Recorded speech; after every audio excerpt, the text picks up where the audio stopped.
वो बाबा की शक्ति मैंने देखी। मेरी माँ चिल्ला रही थी कि क्या हुआ क्या हुआ क्या हुआ, बाबा माफ़ कर दो, कुछ गलती हुई, इसे माफ़ करो, गलती हुई। लेकिन मेरा वो चिल्लाना जारी था करीब 1 घंटे सवा घंटे, जब तक हवन की आग जल रही थी तब तक। मेरे हाथ पैर ऐसे अकड़ गए थे, ऐसे सब। उसके बाद मज़े की बात ये थी कि मैं बाबा के पास जब पहली बार आया था तो उनके वीडियो देख के मैंने बनाई थी भजन सुन लो ना अर्जी मेरी, बाबा करौली वाले। वो अर्जी भजन मैं बना के ले आया था और मेरा बहुत मन था कि बाबा के सामने बज जाए मेरे रहते, लेकिन नहीं बज पाई वो भजन। और हमारे वो राजेश तिवारी भैया और वेद भैया, उन्होंने वो दरबार में भजन हालांकि जमा करा दी थी, लेकिन बजी नहीं थी मेरे सामने। मुझे बहुत मन था कि एक बार बज जाए। मैं गया यहाँ से बॉम्बे, फिर मैंने वो भजन यूट्यूब पे अपलोड की तो कुछ 100 200 400 500 हज़ार व्यूज़ आए। उसके बाद एक दिन मैंने देखा कि गुरुजी के चैनल से, पर्सनल चैनल से, उस पर कमेंट आया था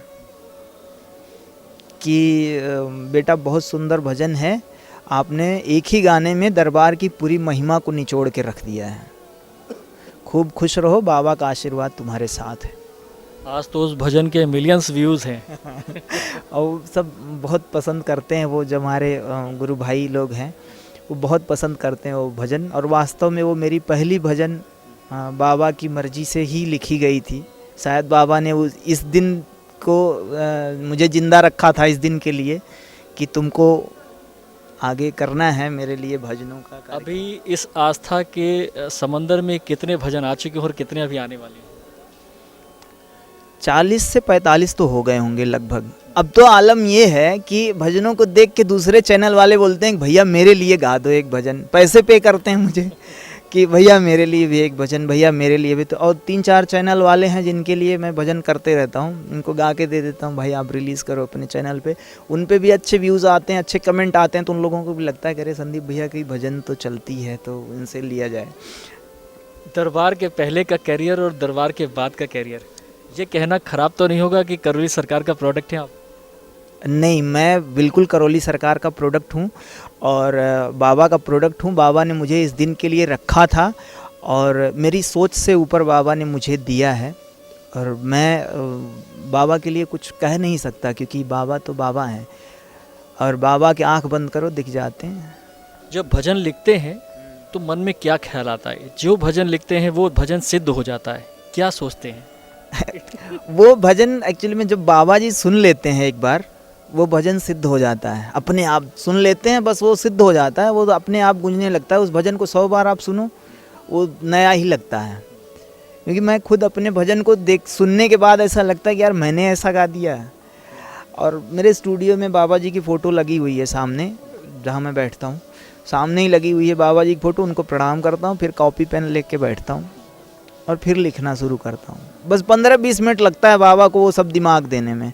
और चीज़ें बाबा ने जो दी हैं, मैंने जो दरबार से सीखा है, लोगों से सीखा है। मेरी बहुत सारी ऐसे भजनें हैं जो बाबा जी से मुनिया का नाम रखवाना है।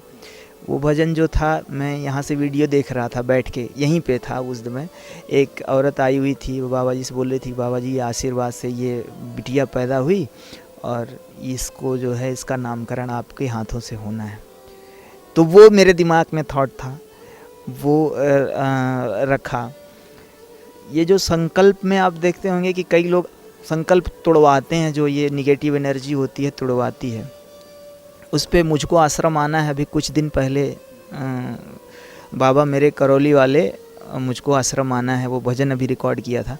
तो चीज़ें जो दिखती हैं मुझे, मैंने जो देखी हैं, मैंने एक बार तो एक हैं सेवादार हैं बाबा के, मैंने लिख दिया था क्योंकि मैं अंदर नहीं जा पाया था जब पहली बार आया था।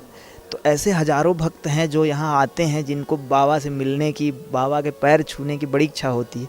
मेरी पैर छूने की बाबा की बहुत इच्छा थी पहली दूसरी बार जब मैं आया था, तो नहीं छूने दिया गया। अरे बाहर रहो बाहर रहो बाहर रहो, अंदर से नहीं, आप कहीं से भी बाबा को प्रणाम कर लो, सब बाबा। तो मैं बाबा को प्रणाम करके गया था कि बाबा मैं सेवक हूँ आपका और मैंने जो कर पाया आपके लिए किया है और आप सदा मेरे दिल में रहेंगे और रहिएगा। बस यही है, अब आप देखिएगा आपको क्या करना है, मेरे भजन बजाने हैं नहीं बजाने हैं। तब का दिन कि आज तक बाबा ने बम बम कर रखी है। अब एक हमारा हमेशा फाइनल एक क्वेश्चन रहता है कि जीवन में बाबा के आने के बाद शारीरिक, मानसिक और आर्थिक तीनों में अगर परसेंटेज देनी है तो कितना बदलाव आ गया? इस समय मैं 90% के ऊपर हूँ बाबा के, जो जब से आशीर्वाद मिलता जा रहा है। ये जान लीजिए कि बाबा कुछ बोल नहीं सकते, परसेंटेज तो छोड़ दीजिए आप, वो अलग की बात है। मानसिक रूप से मैं इतना ठंडा हूँ कि मेरी वाइफ क्या बोलती है कि आप इतने बदल जाओगे, मैंने सोचा नहीं था। आज आप सोच लीजिए कि मेरी वाइफ खुद बोलती है कि आप इतने बदल जाओगे, इतने कन्वर्ट हो जाओगे। जो आदमी बात बात पे झगड़ा कर लेता था, वो आदमी आज मैं 2 बात बोल दूं तो चुपचाप सहता, हंस के निकालता है। मतलब बाबा की बहुत कृपा है। और मेरी मम्मी तो बाबा की असीम भक्त हैं। और बाबा के आशीर्वाद से मैंने गांव में भी, अपने जौनपुर में भी मैंने एक स्टूडियो बाबा के नाम से, बाबा राधा रमन रिकॉर्डिंग स्टूडियो बना दिया है। बाबा की फ़ोटो लगी तो माता जी की मैंने फ़ोटो उसमें लगा दी थी। तो लोगों ने कमेंट किया, मैं वहाँ से लाइव आया तो लोगों ने कमेंट किया कि अरे माता जी की फ़ोटो अलाउ नहीं है। मैं आया माता जी के पास पिछले महीने, बहुत त्रिशूल पकड़ के मैंने माता जी से कहा कि मैंने श्रद्धा से फ़ोटो लगाई है माता जी आपकी, संदीप की श्रद्धा है आपके प्रति, इसलिए लगा दी, गलती से लगा दी, वो भी मुझे नहीं पता था। और अगर माता जी ज़रा सी भी कृपा मेरे ऊपर है तो आप मेरे स्टूडियो से निकलना मत। बाकी मैं गुरुजी से बात कर लूँगा, अगर गुरुजी कहेंगे निकालने के लिए तो मैं माता जी निकाल के वो फ़ोटो ला के मैं दरबार में जमा कर दूँगा। मैं आया गुरुजी के पास बैठा, गुरुजी ने आंखें बंद की, मैंने पूछा ऐसे ऐसे गुरुजी ने आंखें बंद की, बोली कि माता जी बोल रही हैं कि लगे रहने दो फ़ोटो। गुरुजी बोले कि आप दरबार के संदीप पहले ऐसे व्यक्ति हो जिसको माता जी ने ये आदेश दिया है कि मेरी फ़ोटो वहाँ लगी रहने दो। मैंने कहा धन्य है माता जी, आपसे कोई मांग ले कुछ ज़रूर मिल जाएगा, और बाबा से तो आप कह दो। मैं कई बार यहाँ खड़े होकर बाहर सोचते रहा आज गुरुजी से मुलाकात नहीं हो पाएगी, यही आंखें बंद करके ऐसे सोच रहा हूँ, ध्यान चल रहा है बाबा का, और अचानक आवाज़ आती है